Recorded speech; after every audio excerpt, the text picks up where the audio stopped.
Адам болсаң, жәмиетке дәрексің. Қосылмасаң, тамыр жоқ терексің. Ойламасаң, тек өзіңнен басқаны. Айтшы, қане, сен кімдерге керексің? Ұл перзентің қуанышлы тойханаң. Қыз перзентің барып келер бай қалаң.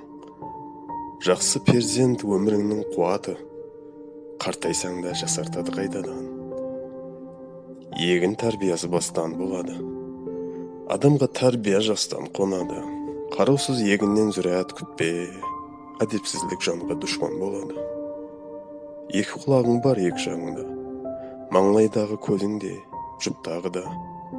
Жалғыз тілді шошаңлатып көпірме. Оқы, тыңла, жас өспірім шағыңда. Өнермейді елге еткен жақсылық. Қартайғанда еркелетер жас қылып. Шеңгел болып кесе тұрар алдыңнан. Болса сенде хиле, тәсіл, пәс қылық. Бұл дүнияның атқан жақты таңы да, бағынышлы тәбеттің заңына. Әмме нәрсе жұп болып жаралған. Түн артынан күн келеді тағы да. Тілеуберген Аға Жұмамұратовтың төртікілерінен оқыды доктор Айдос.